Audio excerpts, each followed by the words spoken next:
नमस्कार, आपण पाहतात रयत संवाद न्यूज चॅनल। आमदार बबनराव लोणीकर यांच्या सूचनेनंतर लोणी वाहेगाव परिसरात बिबट्याच्या शोध मोहिमेची वनविभागाकडून तातडीने कारवाई। लोणी वाहेगाव तसेच परिसरात बिबट्या दिसल्याची प्राथमिक माहिती स्थानिक स्तरावर मिळताच आमदार बबनराव लोणीकर यांनी तातडीने जिल्हा वन अधिकारी दौंड यांच्याशी संपर्क साधून आवश्यक त्या उपाययोजना करण्याच्या सूचना दिल्या। आमदार लोणीकर यांच्या निर्देशानुसार वनविभागाने तात्काळ लोणी वाहेगाव व आसपासच्या गावांमध्ये पथके पाठवून शोध मोहीम व गस्त सुरू केली। प्राथमिक पाहणीत बिबट्याच्या ठोस खुणा दिसून न आल्याने वनविभागाने या भागातील गस्त आणखीन वाढवली आहे। गेल्या 2 दिवसांपासून वनविभागाचे अधिकारी व कर्मचारी या परिसरात सतत गस्त घालत आहेत। नागरिकांनी अनावश्यक भीती न बाळगता सतर्क राहावे, रात्री उशिरा बाहेर जाणे टाळावे, तसेच कोणत्याही संशयास्पद हालचाली दिसल्यास त्वरित वनविभागास कळवावे असे आवाहन करण्यात आले आहे। या पाहणी दरम्यान लोणी ग्रामपंचायतीचे सरपंच गजानन लोणीकर, वनविभागाचे अधिकारी शफी पठाण, काजी कौतकर आदी उपस्थित होते।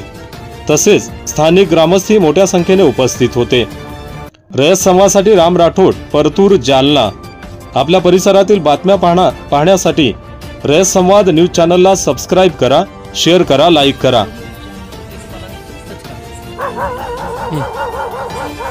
गेल्या 2-3 दिवसापासून लोणी आणि आजूबाजूच्या परिसरामध्ये जी काही अफवा झालेली आहे किंवा या ठिकाणी बिबट्या निदर्शनास आला, लोणी असेल, वाहेगाव असेल, सुपारा असेल, पण ही बातमी थोडीशी वेगळी आहे।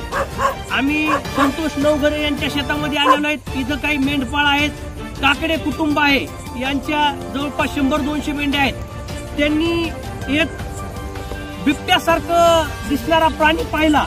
त्यांचं म्हणणं आहे की बाबा मोठा गोंडा असलेली शेपूट, वाघासारखे पट्टे असणार असं वर्णन त्यांनी केलं आणि त्यांना एक फोटो दाखवला मी, तर तो फोटो त्यांनी व्हेरीफाय म्हणजे ओळखला आणि त्यांचं आम्ही आज निराकरण केलेलं आहे। वन विभागाची टीम इथं आलेली आहे।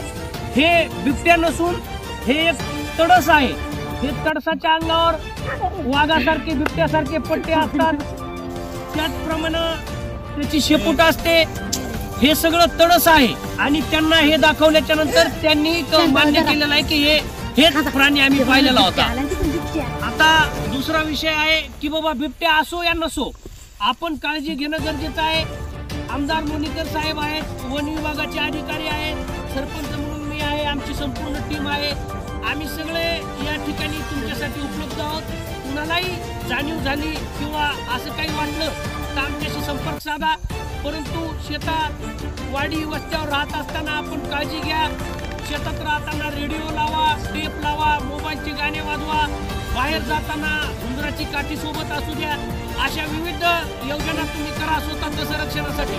पण आता ऊसासाठी टोळे आलेले आहेत, कापूस वेचणी चालू आहे, कोणीही अफवाही पसरू शकतं आणि मजुरांना व्यथित करू शकतं किंवा चोरही अशी अफवा पसरू शकतात, त्यांच्यापासून सावध राहा।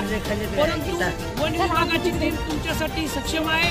तुम्ही ज्या वेळेस कॉल करसाल त्यावेळेस वन विभागाची टीम येईल। आज आपल्या तिथं शफी साहेब आहेत, काजी साहेब आहेत, मंत्याची टीम आलेली आहे। आज परत एकदा लोणीला त्यांनी व्हिजिट केलेली आहे, ठसे आम्ही पाहिलेले आहेत। हे ठसे तडसाचे ठसे आढळून आलेले आहेत। तरी देखील तुम्हाला काही अडचण वाटल्यास संपर्क करा। वन विभाग आम्ही सर्व या ठिकाणी तत्पर आहोत। धन्यवाद। अशाच नवनवीन घडामोडींसाठी रयत संवाद न्यूज चॅनलला लाईक करा, शेअर करा आणि सबस्क्राइब करायला विसरू नका।